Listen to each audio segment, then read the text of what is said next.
राधे राधे भक्तों, प्रभु की कृपा से लिख रही सुंदर शब्द सजाए।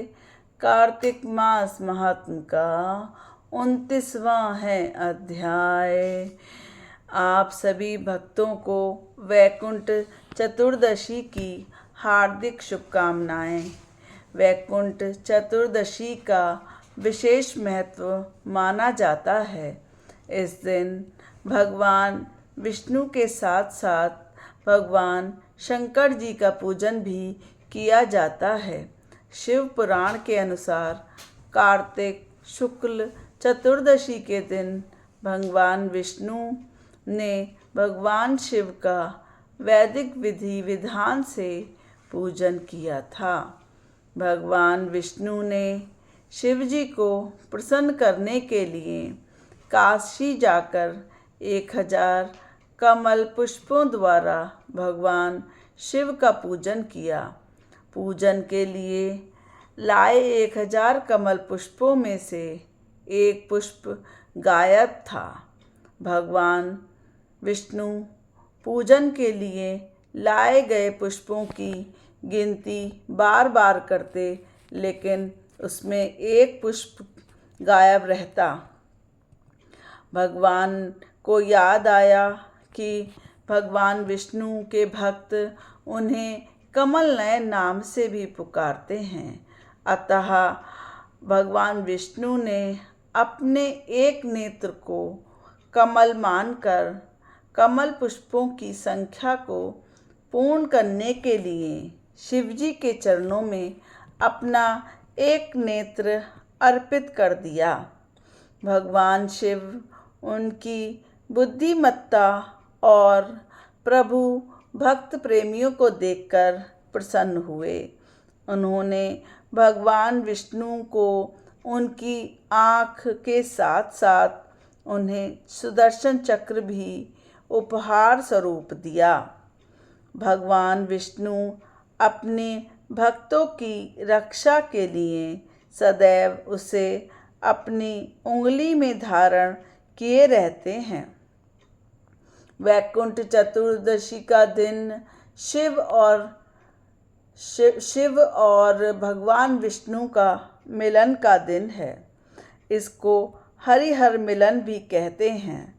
ऐसी मान्यता है कि वैकुंठ चतुर्दशी की रात को भगवान शिव उनसे मिलने जाते हैं और भगवान विष्णु को धरती का सारा भार तथा उनके भक्तों की रक्षा का सारा भाग सौंप देते हैं, क्योंकि चतुर्मास प्रारंभ होने से पहले भगवान विष्णु अपने भक्तों का भार तथा पृथ्वी का भार भगवान शंकर को समर्पित कर कर चतुर्मास की योग निद्रा में सो जाते हैं। चतुर्मास समाप्ति पर वैकुंठ चतुर्दशी के दिन भगवान शंकर भगवान विष्णु को उनका भार उन विष्णु जी को लौटाकर कैलाश लौट आते हैं। अतः हमने देखा कि भगवान विष्णु भाव के भूखे हैं। भाव से ही उन्हें अर्पित किया जाए तो वह सब कुछ स्वीकारते हैं। अतः ये कहा जाता है कि राजा पृथु ने कहा, हे मुनि श्रेष्ठ, आपने कलह द्वारा मुक्ति पाए जाने का वृतांत मुझसे कहा, जिसे मैंने ध्यानपूर्वक सुना। हे नारद जी, यह काम उन दोनों नदियों के प्रभाव से हुआ था। कृपया यह मुझे बताने की कृपा कीजिए। नारद जी बोले, हे राजन, कृष्णा नदी साक्षात भगवान श्री कृष्ण महाराज की शरीर और वेणी नामक नदी भगवान शंकर का शरीर है। इन दोनों नदियों का संगम का महत्व श्री ब्रह्मा जी भी वर्णन करने में समर्थ नहीं हैं।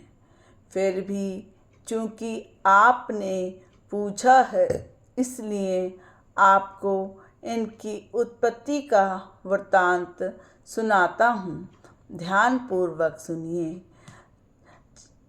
चक्षु मनवंतर में आरंभ में ब्रह्मा जी ने सहाय पर्वत के शिखर पर यज्ञ करने का निश्चय किया था। वह भगवान विष्णु, भगवान शंकर तथा समस्त देवताओं सहित यज्ञ की सामग्री लेकर उस पर्वत शिखर पर गए। महर्षि भृगु आदि ऋषियों ने ब्रह्म मुहूर्त में उन्हें दीक्षा देने का विचार किया।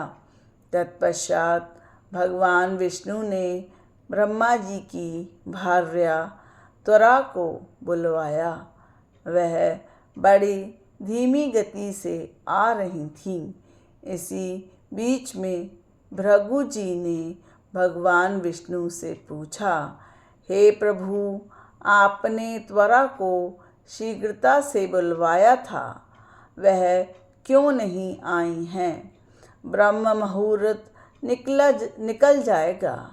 इस पर भगवान विष्णु बोले, यदि त्वरा यथा समय यहाँ नहीं आती हैं तो आप गायत्री को ही स्त्री मानकर दीक्षा विधान कर दीजिएगा।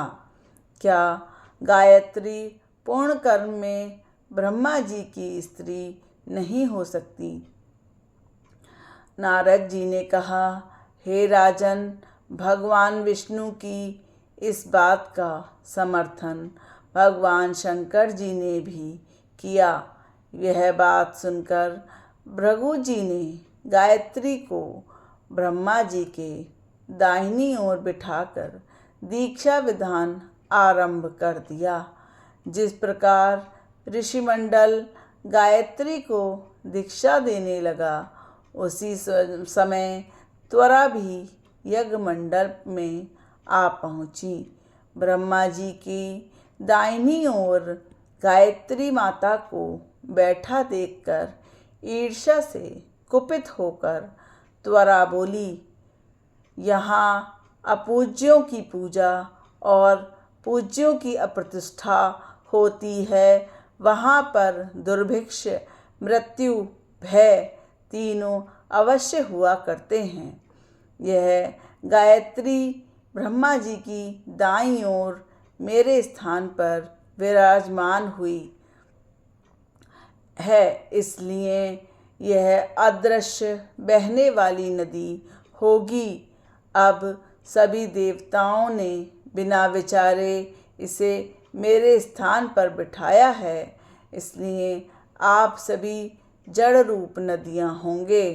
नारद जी राजा पृथु को बोले, हे राजन, इस प्रकार त्वरा के शाप को सुनकर गायत्री क्रोध से आग बबूला होकर अपने होठ चबाने लगी। देवताओं के मना करने पर भी उसने उठकर त्वरा को श्राप दे दिया। गायत्री जी बोली, त्वरा, जिस प्रकार ब्रह्मा जी तुम्हारे पति हैं, उसी प्रकार मेरे पति भी हैं। तुमने व्यर्थ ही श्राप दे दिया है, इसलिए तुम भी नदी हो जाओ। तब देवताओं में खलबली मच गई। सभी देवता त्वरा को साष्टांग प्रणाम कर बोले, हे देवी, तुमने ब्रह्मा आदि समस्त देवताओं को जो श्राप दिया है वह उचित नहीं है, क्योंकि यदि हम सब जड़ रूप नदियाँ हो जाएंगे तो फिर निश्चित ही यह तीनों लोक नहीं बच पाएगा।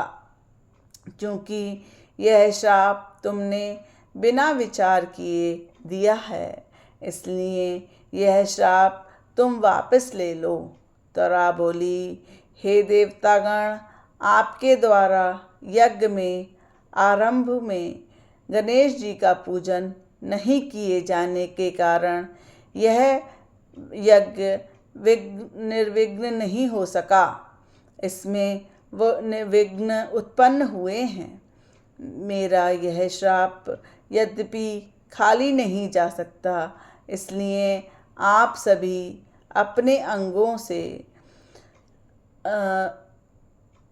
जड़ीभूत होकर अश्वमेध नदियाँ बनोगे। हम दोनों सौतने भी अपने अपने वंशों पश्चिम में बहने वाली नदियाँ बनेंगी। नारद जी राजा पृथु को बोले, हे राजन, त्वरा ने यह वचन सुनकर भगवान विष्णु, शंकर जी आदि सभी देवता अपने अपने अंशों से नदी बन गए। भगवान विष्णु के अंश से कृष्णा, भगवान शंकर के अंश से वेणी और ब्रह्मा जी के अंश से कुमुदवती नामक नदियाँ उत्पन्न हो गईं। समस्त देवताओं ने अपने अंशों को जड़ बनाकर वहीं सहाय पर्वत पर फेंक दिया।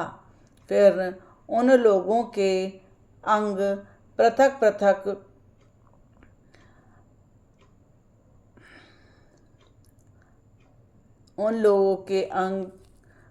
पृथक होकर अनेक नदियों के रूप में बहने लगे। देवताओं के अंशों से सहस्त्रों की संख्या में पश्चिम की ओर बहने वाली नदियाँ उत्पन्न हो गईं। गायत्री और त्वरा दोनों पश्चिम की ओर बहने वाली नदियाँ होकर एक साथ बहने लगीं। इन दोनों का नाम सावित्री पड़ा। ब्रह्मा जी ने यज्ञ स्थान पर भगवान विष्णु तथा भगवान शंकर की स्थापना की। दोनों देवता महाबलशाली तथा अतिबल के नाम से प्रसिद्ध हुए। दोनों देवता महाबल तथा अतिबल के नाम से प्रसिद्ध हुए। हे राजन, कृष्णा और वेणी नदी की उत्पत्ति का यह वर्णन जो भी मनुष्य सुनेगा तथा सुनाएगा, उसे नदियों के दर्शन तथा स्नान का फल प्राप्त होता है। बोलिए श्री कृष्ण भगवान की जय। कार्तिक मास अति उत्तम मास, जो श्री हरि विष्णु को सर्वाधिक प्रिय मास है। इस मास में स्नान, ध्यान, नाम संकीर्तन तथा दीपदान की सर्वाधिक महत्वता है। वैकुंठ चतुर्दशी के दिन दीपदान का विशेष महत्व है।